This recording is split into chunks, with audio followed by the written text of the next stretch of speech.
Hello all, welcome back. So in the previous tutorial we have completed the hardware design. We designed a system using the AXI DMA, and we have a peripheral which can accept streaming data and which can stream data back. So that part we have completed. So I have generated the complete bit stream. You can do it offline. So first generate a HDL wrapper, then you go ahead and generate bitstream. So after this I am starting my software development. So as first step, I'm exporting hardware. This time I am not including bitstream because I am planning to program from Vivado, because I have a debug core inside, so I would like to see the waveform in real time. So I'm going to use Vivado to program as well as to view those signals. I am not checking this, but you can check it, it doesn't matter. So exporting hardware to SDK. I am launching SDK.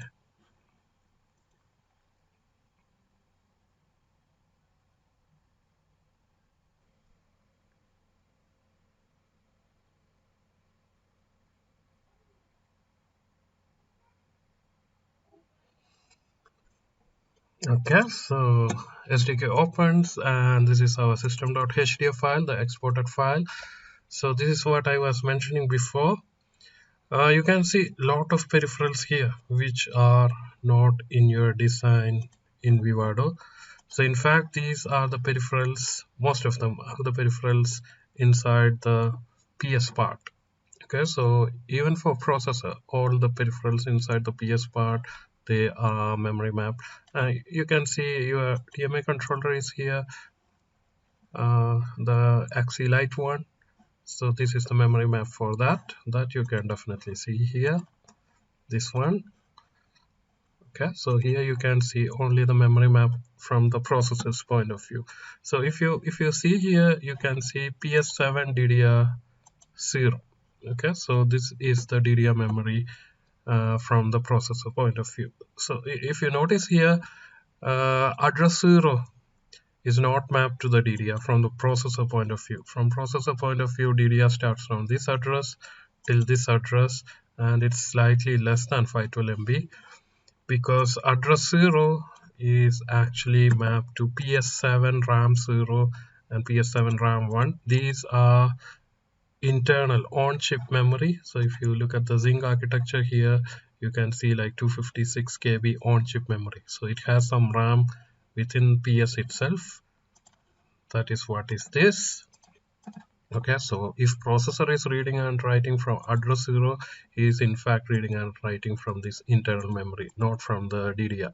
For processor, DDR starts from this address only. Okay, so initial few bytes in DDR are not accessed by the processor, but from your DMA controller you can access even from address 0. So this will have some implications which we will see while coding. Okay, so as usual, next step is go new application project, and let me call it DMA control or DMA test, whatever you prefer.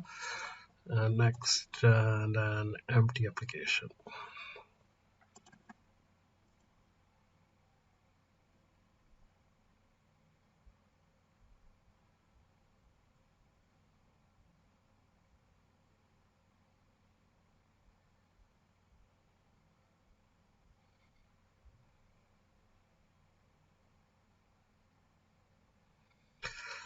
Okay, so we'll go to source and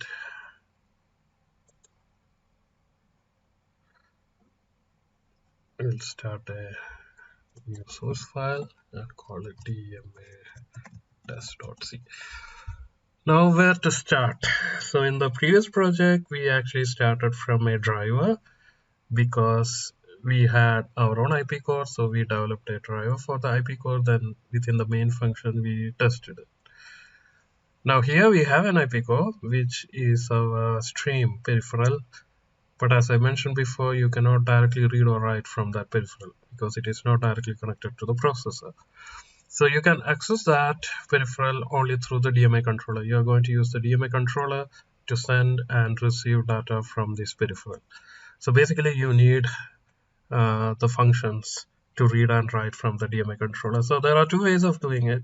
Either you can go and look at the datasheet or user manual for the DMA controller from Xilinx and check all the internal registers, how they work. Then you can write your own driver for the DMA controller and use it.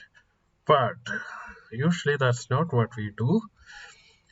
Every peripheral or every IP that is provided by Xilinx comes with the driver. So Xilinx themselves give the driver for all their peripheral, and where those drivers are stored, they are actually stored in this BSP folder. So basically BSP or board support package is nothing but is the collection of all the drivers that Xilinx provides to you. So if you add a Xilinx IP core to your project, the corresponding driver for that IP will be automatically included in this BSP port support package. So if you expand this, you will see many folders are there. The one which is most interesting is this include folder, and there you can see a lot of header files are there, and most of them corresponds to the header file for the drivers. And if I come here, I can see something called XAXI DMA.h. Okay, so this is the driver for the Xilinx DMA controller. This is the driver API for the AXI DMA engine. This came here because you are using a DMA controller in your design. So SDK automatically or V1 automatically finds it out. So we automatically export it to this BSP folder. Okay, so that's a good thing. Now, maybe not so good thing is, unlike our hardware user documentation, the documentation for the drivers is not that great for Xilinx. Okay, so many a times you won't find any documentation at all, like the details about what are the functions in the driver, how to use them. Very detailed user guide are not available.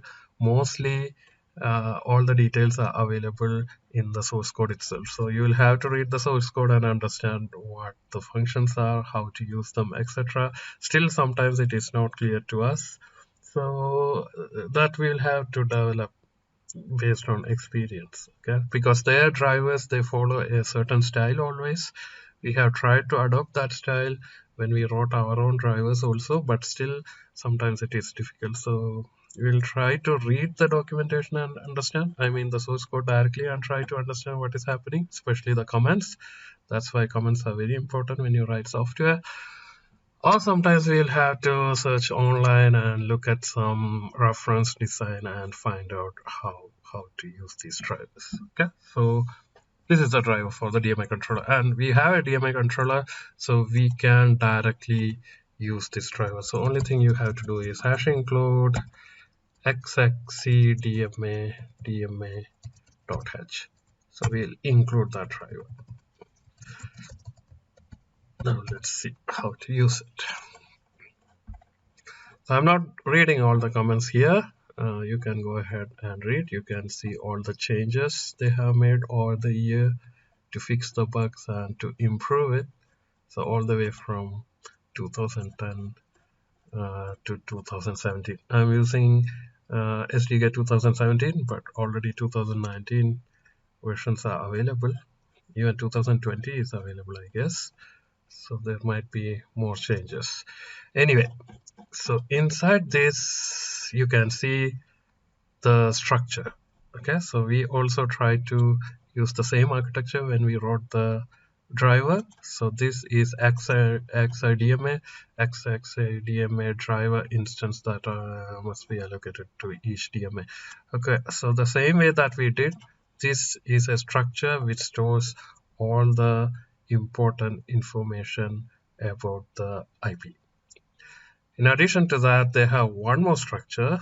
Okay, so they have another structure which stores again some part of important information about the IP. So Xilinx, they mostly do it using two structure. One structure to represent the hardware and one structure to represent the configuration. Okay, mostly the software part. So that's how they usually do. Then there are a lot of functions are there, and most of them are used for scatter gather mode of DMA or interrupt handling. Both of them we haven't covered yet. The interesting ones that we are going to use is towards the end. Okay. So here you can see two functions, XAXI DMA config and XAXI DMA config initialize. So this is the initialization function for DMA, similar to the initialization function that we wrote. But this function, it takes two parameters. One is a pointer to the DMA controller structure, same as we did before. And another one is a pointer to this config structure. Okay, so this is slightly different. So we used to pass the pointer to the IP as well as the base address directly, but here they want the pointer and a pointer to another structure. So the base address and all that is actually stored in another structure. That structure has to be passed here. Okay, and that structure is this one, XAXI DMA config. So which we saw here, XAXI DMA config. This is that structure. This is the structure representing the hardware. Okay, so for initialization, we need two things. This is straightforward. We can declare a structure, create a variable from that, and pass the address here. This one, we need to pass this structure pointer to a structure with the configuration information. Now, that structure pointer is generated using either this function or this function. You can use either of them. The difference is if you use this function, you have to pass so-called the device ID to the function. If you're using this function, you have to pass the base address to this one. So let's use this second one, because in our drivers also we use the base address for initialization. So look at the function. The name of the function is this one, XAXI DMA lookup config base address. And here you can see it is written XAXI DMA config star. That means this function is going to return a pointer. That is what this star represents. It is going to return a pointer of this type. Okay, so when you write something equal to this function, the left hand variable should be a pointer of this type. That is the requirement. Okay, so let's use this one using the base address, and let's bring it. So this is the function. Now base address, spelling mistake, is in our X parameters.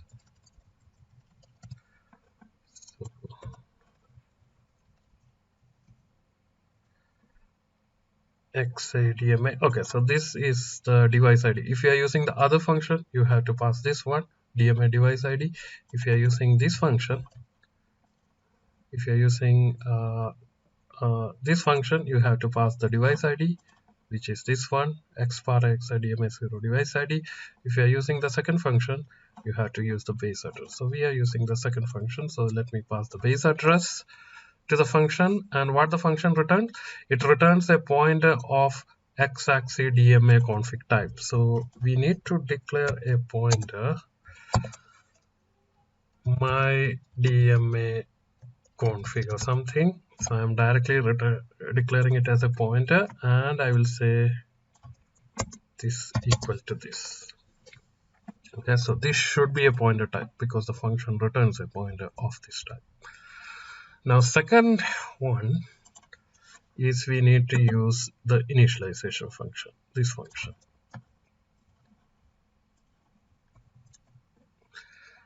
Okay, so the first parameter to the function should be a pointer of type XAXI DMA. So we need to declare XAXI DMA, my DMA. It's a variable of type this structure. So we need to pass its address because he's expecting a pointer. The second one is expecting a pointer to the config. Now we already have it, this one. So here don't put ampersand, because you are supposed to pass a pointer here, and this itself is a pointer. You declared it as a pointer directly, so it doesn't make sense to put ampersand here. The meaning totally changes. Okay, fine. So save it, no errors. Okay, so most of the Xilinx drivers, they look like this. They'll have two structure, one structure for configuration and one structure which actually represents the hardware. So first you need to write this pointer equal to some lookup config using the base address, then that pointer and a pointer to your IP has to be passed to the initialization function. Okay, so that's it. Now we can actually do some data transfer. So there are a lot of functions here. DMA reset to reset the DMA controller, DMA reset is done, function to check whether the reset is done or not. So a lot of functions are there. So the one to check whether DMA controller is busy already in transmitting some data. So things like that. So the one we are interested is this one, AXI DMA simple transfer. Okay, so this is the function used for data transfer, simple data transfer, which means it is not using the advanced feature like the scatter gather. Okay, so that's the function. So this takes these many parameters. So the first parameter is the pointer to the DMA controller, so which we already have, ampersand DMA. The second one is, okay, you can read, you can press F3 here, so you can go to the function. So they have written what each parameter is. Second one is a pointer to a buffer, or the second one is a pointer to a memory from where data is either read or to where the data is written. Okay, so that depends upon the direction of data transfer. If you are transferring from memory to a peripheral, you should give the address of the memory from where data has to be transferred to the peripheral, the starting address. If you are transferring from your peripheral to the memory, you need to give the address of the memory where the received data has to be stored. Okay, so in both cases, this is a address. So the type is uint pointer, unsigned integer pointer, buffer address. Okay, so our plan is to send something to the peripheral and get whatever peripheral is sending back. Okay, so that's our plan. So I'm going to send some data to the peripheral. So first of all, we need to store some data in the memory and send that data to the peripheral. So I will store some data in the memory, and the starting address of that data I will pass here. Now, how to store data in memory? So remember, when you declare any variable in your code, that variable is stored in the DDR based on some settings, actually, of course. But by default, as per the current setting, you declare any variable, that variable is stored in the DDR. Okay, so if you want to store some array of data, okay, so let me make an array of data. I'm making an array of unsigned 32-bit data, so I can say like that, U32A, and let me store some data, 1 2 3 4 5 6 7 8. I have stored 8 data to an array A. So in C, if you are initializing the array directly, you don't have to specify the size here, or you declare an array with a size, then initialize it later, whatever you prefer. So basically I have 8 data, each of them 32-bit. Okay, now I want to send this data to my IP through the DMA. So I need to give the starting address of this data to my simple AXI transfer function. So you can just write A. Okay, so the name of the array will represent the address of the first element. You can either write like this, or you can explicitly write something like this, which represents the address of the first element, ampersand a of 0. Both will work. Or you can simply write a. That represents the address of the first one. Now length. So length, you have to basically say how much data you want to transfer in bytes. So here we have 8, each of them 32, 4 bytes. So total I need 4 times 8. Okay, so instead of directly writing it, a better way is to write something like this: size of U32, because sometimes you don't know how much memory is taken by some data type. Okay, for example, integer, we usually say it takes 4 bytes, but not on all systems. Some system integer is 2 bytes. So if you are not sure how much memory it is taking, better to use this built-in function, size of function. So size of U32 will tell me how many bytes are used for storing a data of size 32. Okay, now I have to send 8 elements. So you can say 8 times. Okay, I'm directly writing 8 times. Or another way is you can type size of A, which tell me the total size of the array, divided by size of U32, which is the data type of A. That should also return 8. Anyway. Now last one is the direction in which you want to transfer, whether you are transfer from memory to the peripheral or peripheral to the memory. Okay, so that takes either this value AXI DMA to device. This means you want to transfer to the device from the memory, or DMA device to DMA. You want to transfer from device to the memory. Okay, we want to transfer from first, at least. My plan is to transfer from memory to device, so I'm going to use this parameter.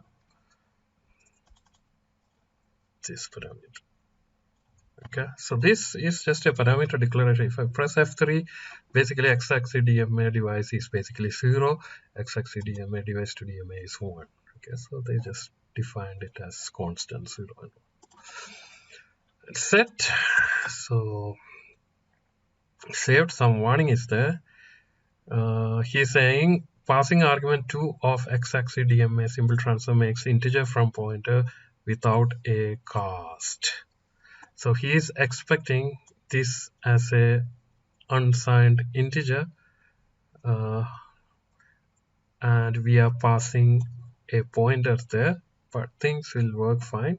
Those who are perfectionist, you can use a typecasting here, something like this. So those who haven't seen typecasting, you need to go ahead and search online to find out what is typecasting in C or C++ also. Typecasting. Even if you don't have it, it is perfectly fine, because A represents a pointer to the first element, which is the starting address of your data. Fine. Few more things we need to add. One thing is, if you look at this function returns some value. Okay, it returns a U32 value, and depending upon that value, you can find out whether the DMA transfer was successful or not. Okay, so here again you can see this is how you should write a function. What the function returns?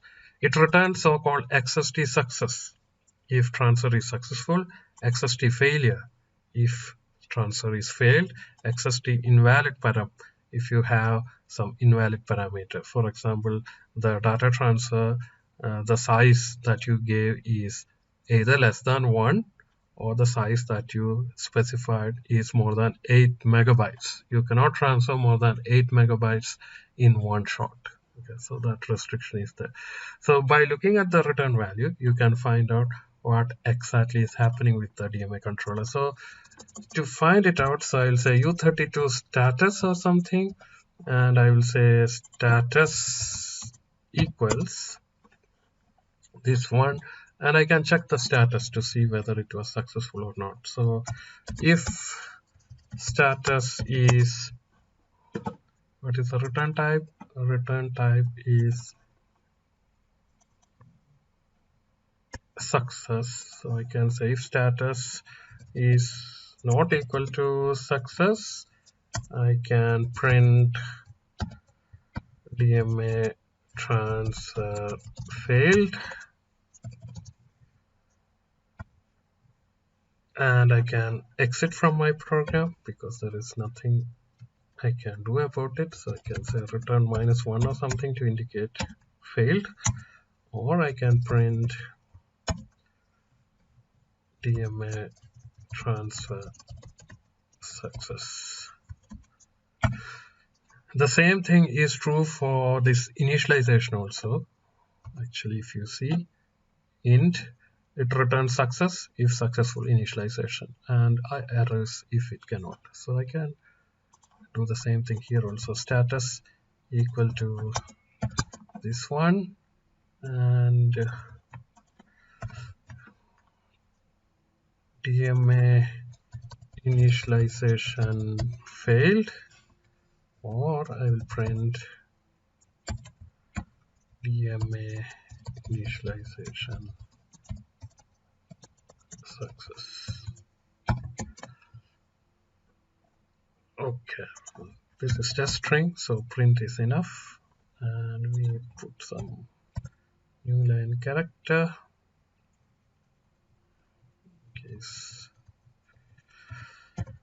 Now again, don't worry about this XST success and all. If you press F3, you will see like XST success is nothing but the number 0, and XST fail is nothing but the number 1. Okay, so but using these parameters makes your code look better actually. Okay, so that's it. So we are done with coding, more or less. Now we can test it. So first step is to program. So you are using print statement in your code. That means you need a terminal to see this output. Okay, so you can either use Teraterm, which I prefer, or you can directly connect to the terminal of SDK. So SDK comes with a serial terminal. I haven't shown you before. This guy comes with a serial terminal. At the bottom here you have SDK terminal here. If you press plus here after connecting your board, of course, the screen looks similar to our Teraterm. So you can choose which port. I guess mine is 7. Okay, connected to COM7. Now you don't need Teraterm actually. You can see everything on this terminal itself. Okay, now I need to program and I need to set up run configuration. So let me do run configuration. Standalone. I don't have program FPGA here because I didn't export the bitstream. So check these two options. Apply close. And now let me program my board from Vivado. So we'll say program device, and you'll see two files, the bit file, which is the actual programming file, and the LTX file, which basically has the information about the debug signals. Okay, so we need both because we have debug core this time. So we program it, and you will see a warning here. He is saying like debug core was not found, and he's giving the reason also why he cannot find it. One reason could be there is no clock coming to the debug core. Now remember, the clock to your entire system is provided by the PS, the processing system, and when you power on your board for first time, the processing system is not going to give the clock because he needs some certain configuration before he gives the clock signal. So those configurations are actually available from this PS init. So this is a some kind of script, some kind of function automatically run when you do your run configuration. So only after this script runs, he will start giving the clock. Only after that, you will be able to see the clock signals there. So don't worry now. What you should do is, okay, run configuration, you run it once. Okay, and make sure application is also checked. Okay. Okay, run it once, and let's see SDK terminal. He's saying like DMA initialization success, DMA transfer success. Okay, so yes, I'm supposed to put this here. Okay, so he's saying like successfully initialized and successfully transmitted. Now you can actually see it in real time using the debug. Okay, come back here and do a refresh, because now the clock is coming from the PS. He should be able to detect the debug code, and you can see the debug code here, means signal from the debug core, a lot of them, and they are actually grouped together, and these are nothing but the AXI interfaces you mark for debugging. Okay, so this is the master interface stream, that's why we use the axis. This is the AXI stream interface coming out of your IP. This is the access interface, master interface from the DMA controller. That means this is the stream interface going into your IP. Okay, this is the output of the smart connect interface going to the HP port, and these are the two master interface from the DMA controller, one for writing to memory and one for reading from the memory. Now, as before, you need to do a trigger setup. Basically, you need to say when to capture data, under what condition he should catch data.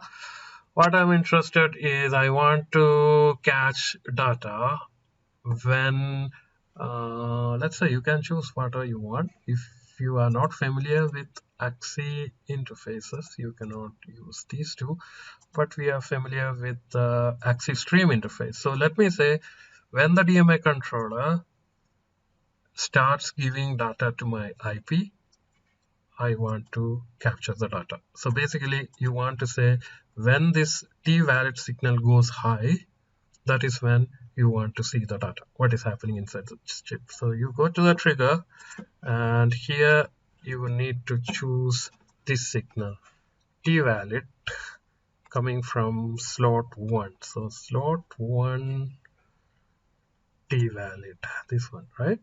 AXI DMA 0 M axis mm to S T valid.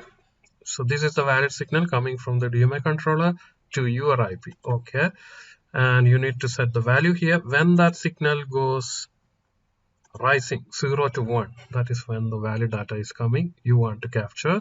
And here under settings, you need to say the trigger position. You're basically saying how much data he should capture before this condition happens, how much data he needs to capture after this condition happens. The total data is only 1024. Okay, so let's say I need to capture something like 512. Means I will see 512 clock cycle before this condition, 512 clock cycle after this condition. That's it. So once you have set this, you can arm your debug core. Click this one. Now he's waiting for trigger. He's waiting for this condition to happen. Come back to SDK and rerun your code so that same thing happens. The transmission happens again. Okay, initialization, everything done. And if you come back here, he went back to idle. That means that condition happened. Where that condition happened, where this red line is, this is showing this is where the trigger happened. Okay, this is where the condition happened. And you can see, you cannot see continuous waves here because Xilinx they have done very intelligently. You can see some green signals here. So he's basically saying these are the points where interesting things are happening, and other places interesting things are not happening. But if you expand these interfaces, you can see individual signals. For example, yeah, we said like I want to see where the valid became high. Okay, so come here and let's see what is actually happening. Okay, so here it is. Here the valid signal went high. Okay, and here is the data coming, and here is the ready signal. Okay, that is the input to your IP. Now this is the output from your IP. So output from your IP valid went up here. This is the ready coming from the DMA controller. This is the data. And see what is happening. You can see a lot of problems are here actually. First problem, we wanted to transfer 8 data and see how much data is there. So valid data transfer happens only when valid and ready both are high. So you can see valid became high here, ready is high. That means there is valid data transfer here, here, here, here, and here. So basically we have 1, 2, 3, 4, 5. After 5 data transfer, the ready became low. This ready is given by you. Okay, so you are saying you are not ready to accept any more data to the DMA controller. But he's saying he still has valid data, but you are not ready to accept it. Okay, and you will never become ready again. It's always slow. Now remember, when you will say you are not ready, you will say you are not ready when your master says he is not ready. Okay, so example, come down here. This is your master interface. So one clock latency between your input valid and your output valid, which is correct. So you place data here, here, 1, 2, 3, 4, and the ready signal to you became low. Okay, so who is giving ready signal to you? The DMA controller. Okay, so the DMA controller is saying he is no longer ready to accept data from you. Okay, so why it is happening? It is happening because in your software, you wrote the code to transfer data from memory to the peripheral, but you didn't write the code for transferring from peripheral to the memory. Okay, so the DMA controller has some internal memory. From the signal, I can see he has a total of 4 times 32-bit. That is his internal memory. Okay, so when you started giving data to the DMA controller, he is accepting it, but once you gave 4 data, his internal buffer got full, his internal memory got full. Now if he wants to accept more data, his data has to be sent to the memory. For that, you need to call that function from the software, but you haven't called it. So he is not able to transfer the data received from you to the memory. His internal memory is full, so he can no longer accept. He told you, I can no longer accept. Since he told he no longer can accept, you are also saying, I can no longer accept. Okay, so this is a deadlock scenario. The second problem here is our IP is actually violating the conditions for AXI stream interface. Okay, so look here, which is the input stream interface to you. So the DMA controller made the T valid high here, and he is placing data here. Your ready signal is high. Here you deasserted the ready signal, but he hasn't finished sending data. So he is keeping the next data here, and he is keeping the valid signal high. Okay, this is what the AXI protocol says. If a slave doesn't accept data, the master should keep the data on the bus and keep the valid signal asserted. Okay, so the DMA controller is doing it properly. Now look at the stream interface from our IP. Okay, so we made the valid high here. We send 1, 2, 3, 4 data. After 4 data, T ready went low. Okay, so this data is not accepted by the slave. So our valid was high here, but on the next clock, our valid became low, which is not true. Okay, the ready signal is low. I still have a valid data, so our IP is supposed to keep this valid high until the slave accepts that valid data. So this is happening because of a slight issue in our IP coding. So if I look at our IP source code, the condition for valid is given as this one. Okay, so we wrote like, I will say I have valid data if I have an input valid data as well as I am ready to accept that data. Okay, and I am ready to accept that data if my slave is ready to accept this data. So currently what is happening is this signal became low, which caused this signal to low, which caused my M axis valid to go low. Okay, so this is violating the stream condition. So this condition is actually not needed, so we can actually remove it.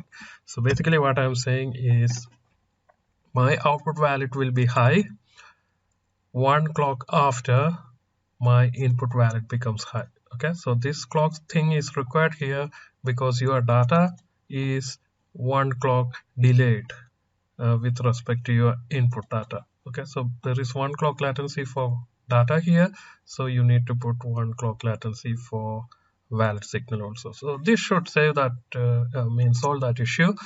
Now if I save my code, I will have to go to the block diagram, update my IP, and the synthesis, go through all the steps to regenerate the bit stream. Okay, so that we can do later, but this should be solving that problem.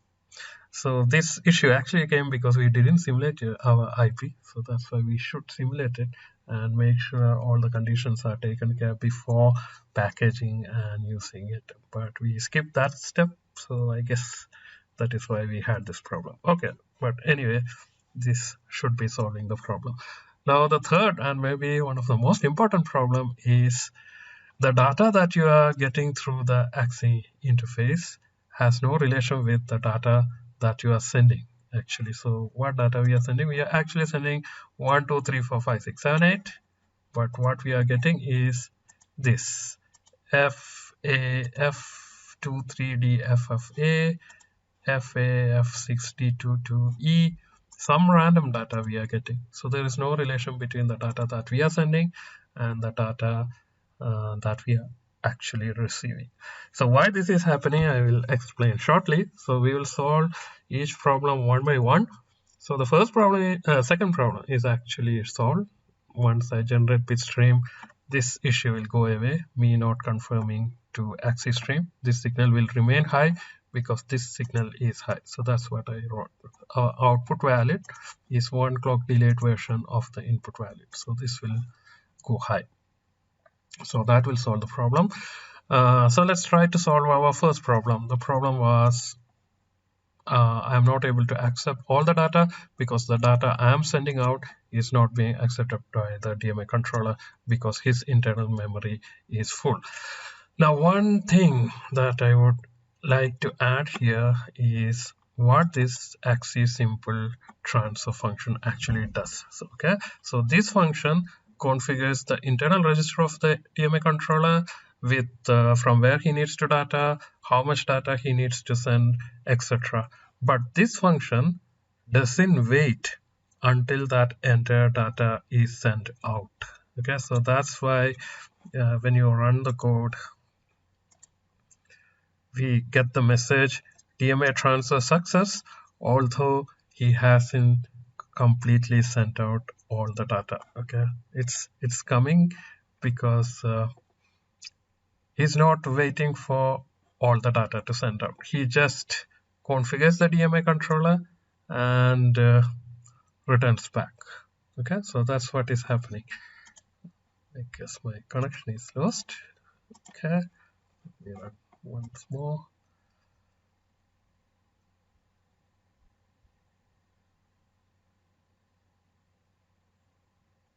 Okay, we are getting DMA transfer success, but actually he hasn't completed sending because he just configured the DMA controller and the function returns.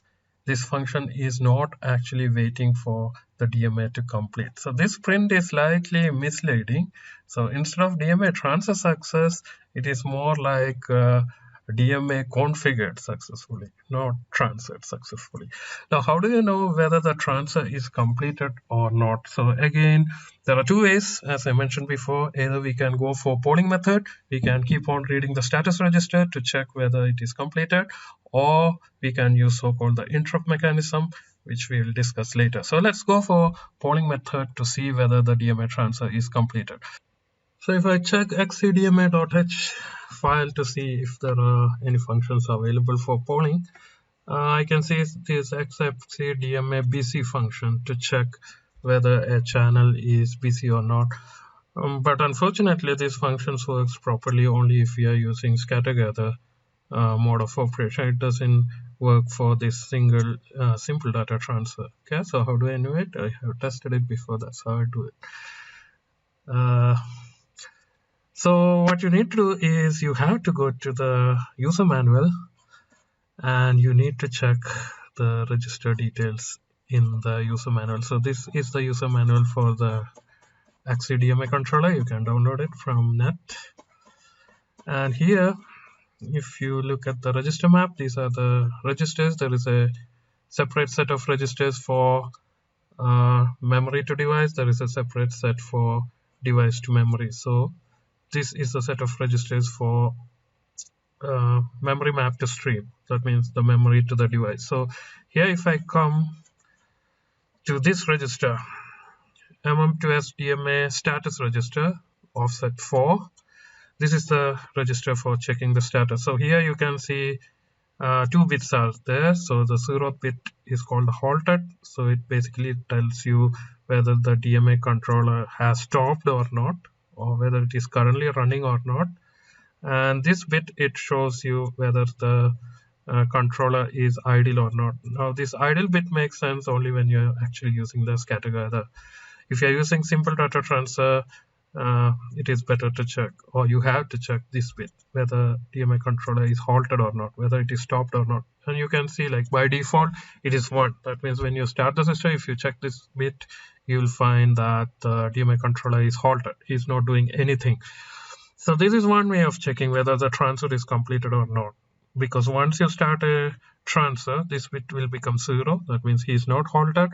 And once the transfer is completed, this bit will become 1, saying like he has finished transfer. Okay, so let's try whether it is really working. So this register is at offset 4 from the base address. So let me write a separate function to do it. Okay, so maybe we'll write it in the same file. Later we can move it into a different file. So let me say u32 check halted. Okay, so that's the function I'm going to use.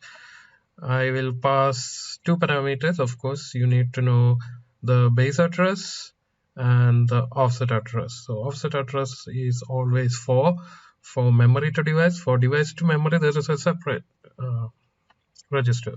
Okay, so let's write a single function and let's pass all the parameters here. So let me write u32 base address, I will pass here, u32 offset I will pass here, and I will return the current condition. So how can I do? I can do, okay, I can declare u32 status, and I can write status is equal to Xilinx in 32 base address plus this offset. So let's check the condition before we start a data transfer. Okay, so let me again write here status equal to check halted, and the base address is the base address of our DMA controller, and the offset is 0x4 from the datasheet. Okay, so I am checking, and let me print also. So still printf, okay, status before data transfer, okay, percentage 0x, let's print it in hexadecimal, and status. Okay, after that I'm calling this function to data transfer. Let's do something. Let's wait for some time so that if he finishes data transfer, let him finish. So I'm just waiting for some time. Sleep 1, that means I'm waiting for 1 second. So I need to include hash include sleep.h, and after 1 second, let me check the status once again. And let's say like this. So this print doesn't make sense now. Let's comment it out. Status registry. Okay, say I'm reading the status once again and checking. Okay, variable status set but not used. Yeah, we need to return this. Return status, and this function we need to declare at the top actually. So let's declare here u32. again, syntax error. Okay, we need semicolon here. Okay, everything looks fine. So first I am checking the status register, then I am transferring the data. I initialize the data transfer and I wait for 1 second. Okay, and I again check the status. So if the data transfer is finished, in both cases I should see the DMA controller is in halted state. If he's still transferring data, here I should see he's in halted state before I transfer the data, and here I should see he's in running state, means he's not in halted state. Okay, so let's try running it. Okay,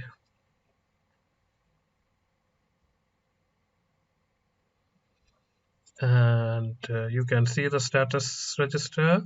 Status before data transfer 1, that means this bit is 1, which is true. Status, okay, this should be after data transfer. Okay, so after data transfer it is showing 1002. It's showing the content of this entire register. It's a 32-bit register. Okay, and it's showing the entire content, but from the value you can see it is 2. That means this bit is 0, this bit is 1. He is not in halted state. Okay, he is still in running state, means he hasn't finished data transfer. Why? Because our previous discussion we have already discussed, so my IP is no longer accepting data, so he is not able to finish the data transfer. So that's the problem. Okay, so let's add a new line here, and let me do one thing. So here you can see he's showing the content of the entire 32-bit, but I'm interested only in this last bit. Okay, only in last bit. So my function should be returning only this bit. So basically I will say I need to mask all other bits and I need to get value of only this bit. So what you should do, you can easily do it with an AND operation. So you run this function. So whatever data that function is returning, you AND it with 1. So every bit except the last bit will become 0. The last bit will be 1 or 0 depending upon what value is returned. Okay, so you can write like this, or there is a nicer way of doing it. So if you go to this header file, he is using a header file called, is it?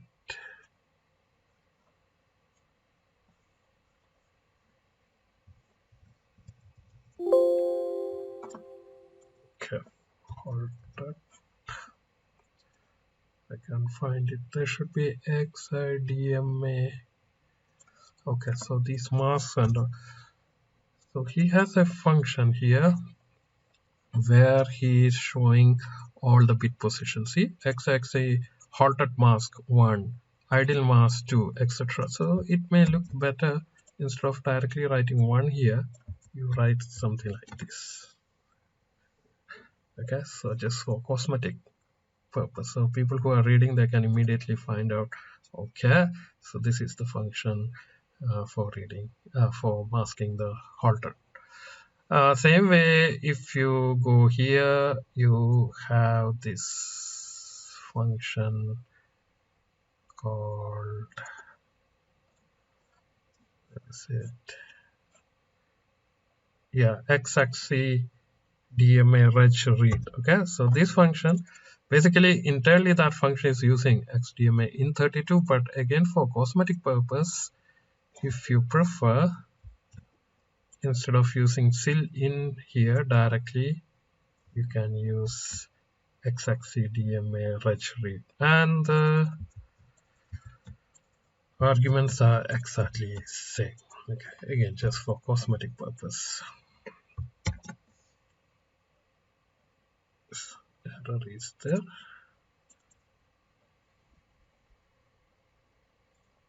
Base address plus offset. I guess we have bracket extra. Okay, just for cosmetic purpose. So let's run it once more and see.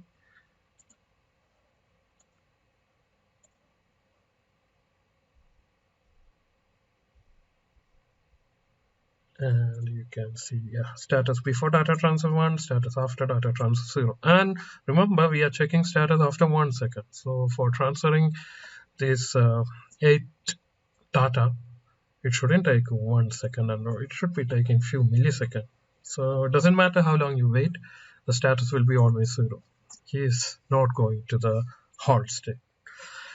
So what you should do, so as I mentioned before, you need to enable the AXI DMA receive part first, so that the DMA controller starts accepting data from you, and he doesn't block your IP from giving the DMA controller data. So the DMA controller keeps on accepting data so that your IP can keeps on accepting data from the DMA controller.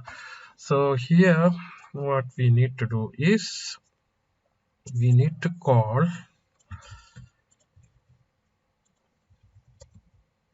AXI DMA simple transfer device to DMA first. Okay, device to DMA.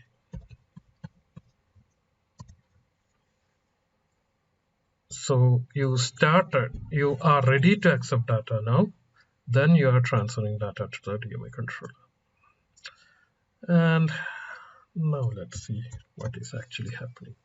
Now here, okay, so here we need to change this. This is the address of the buffer where the received data should be stored. Okay, so if you keep A here itself, so what are memory, so you are storing this in memory, that memory will be overwritten by the received data. So maybe you don't want to do it, or sometimes you want to do it, depends. Okay, so if you don't want that to happen, if you want to store the received data in a separate array, we need to declare a separate array u32b, and with the size you require. I need to receive 8 data, so I am declaring it size 8, and here I am giving b. So received data will come to b, and data for transmission, it is in A. Okay, device to DMA. Fine. Now let's try to run once more. Okay.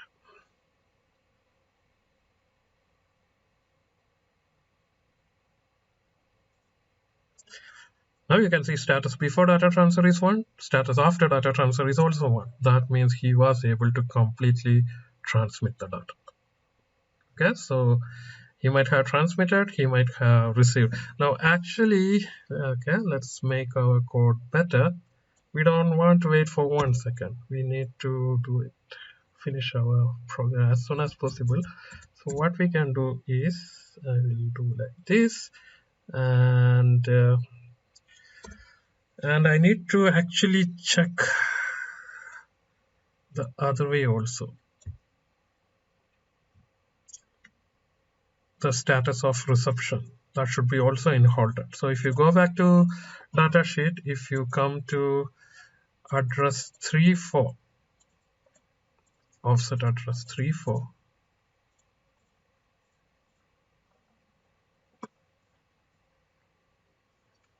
eight 34, this is the status register for sending from device to memory.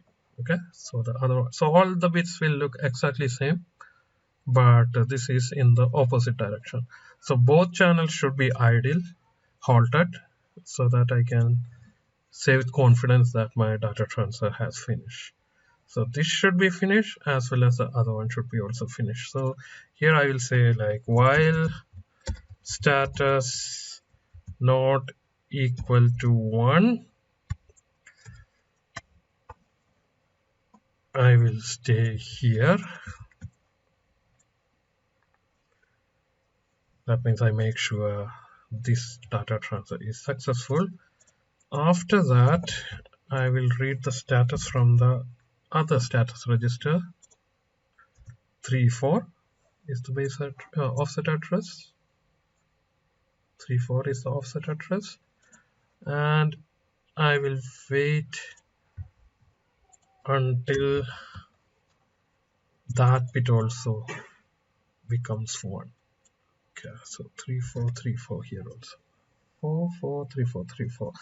Now once this much is over, I can say with confidence that my data transfer is completed.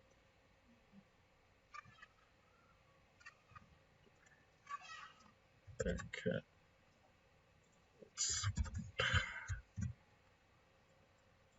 semicolon to make him happy, not semicolon, curly bracket.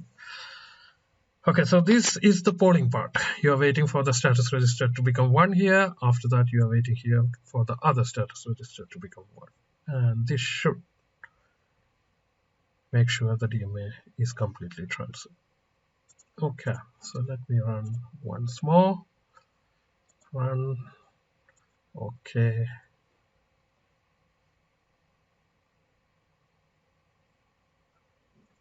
And now he's saying DMA transfer success. That means both status registers became 1. Now, if I really want to say with 100% confidence at this point of time, I can go back to my debug and see in real time whether the data is getting transmitted or not. Okay, so let me arm the debug core once more and run it from here. Okay.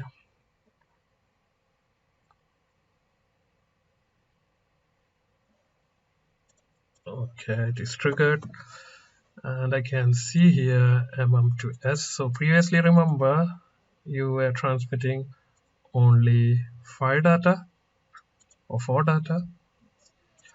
But now let's see here. This is the output from, no, this is from the AXI DMA. Okay, this is the input to your IP. And here you can see how many data are getting transmitted. So we have 1, 2, 3, 4, 5, 6, 7, 8. All 8 data. So this is the valid signal. And this is one of the additional AXI stream signal, which I said is optional, last. So this signal will become high when the last data is transmitted. So you can see on the 8th data that is also coming, right? Yeah. Now where was our IP?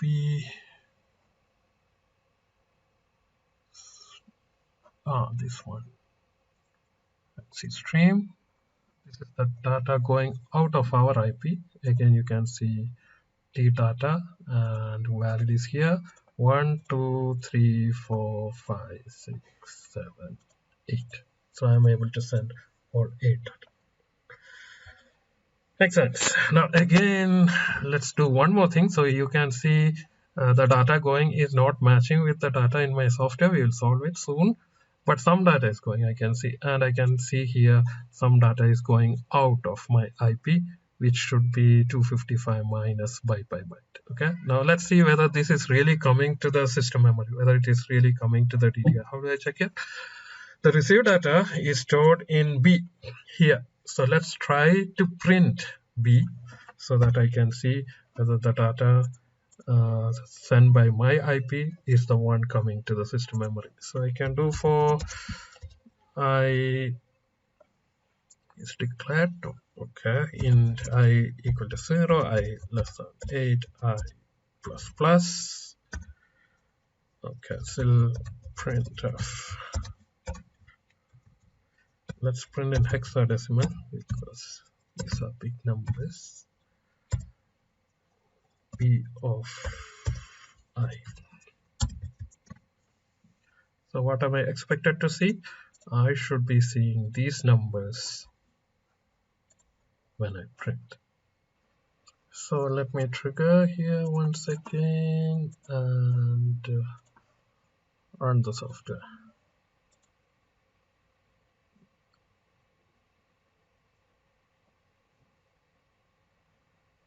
And these are the numbers I'm getting here: 5C609041, DC00.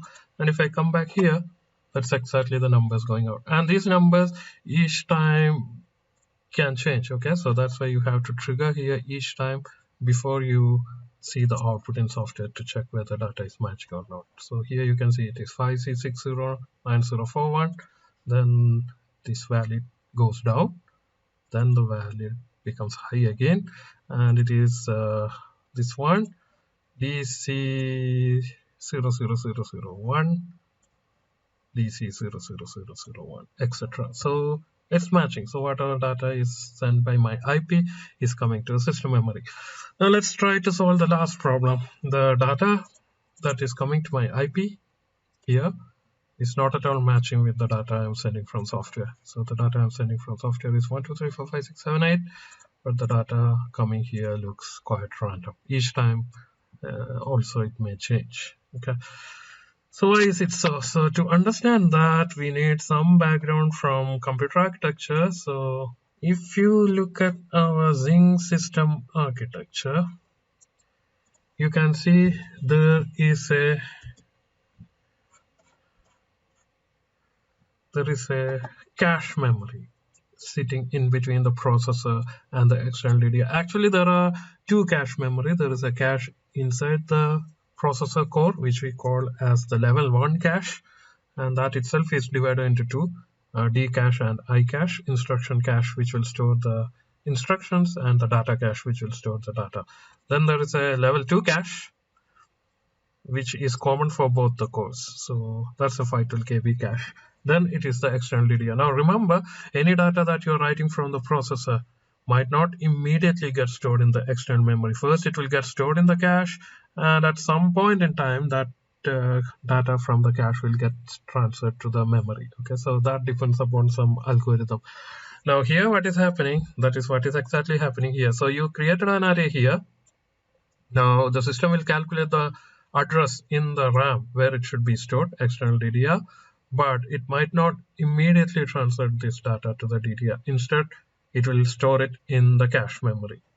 Okay, and later it will get transferred.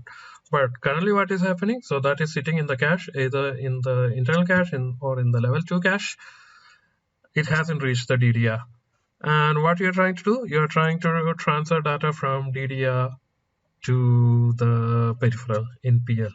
So what you are actually transferring is the current data in DDR, and it is not updated with this new data.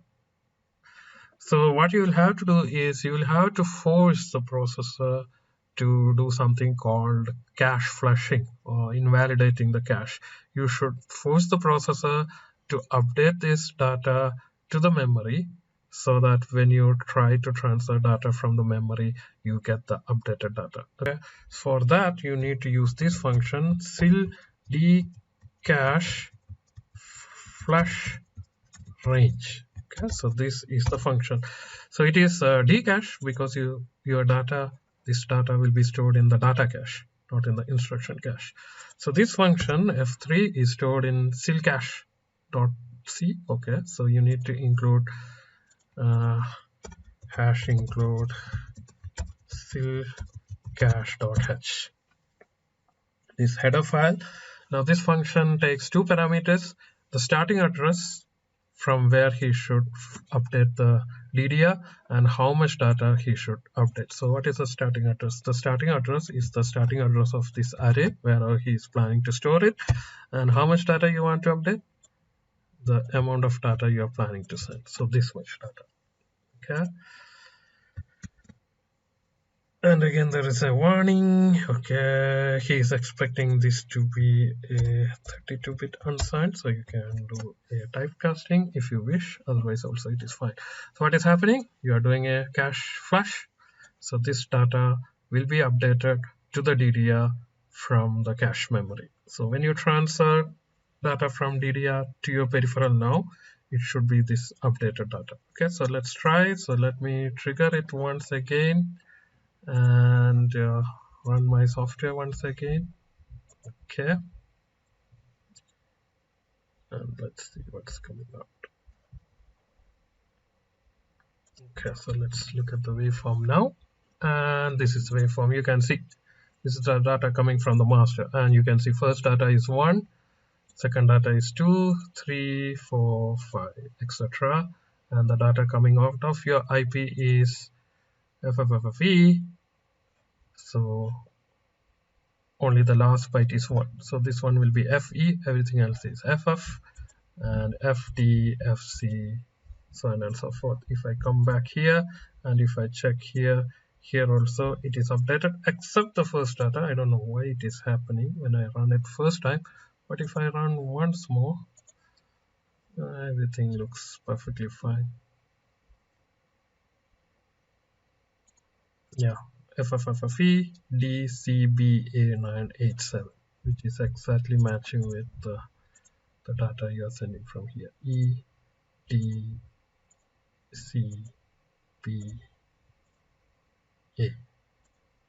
same data you are getting here. Okay, so this cache updating you have to do if the data is provided by the processor. Suppose instead of that, in your system you have some other peripheral, say a camera, and you are sending data from the camera to the DDR directly, and from DDR you are sending it to your IP. Suppose if that is the case, you don't have to do this cache flush, because data is not coming from the processor, data is coming from the camera, so it will directly go to the DDR.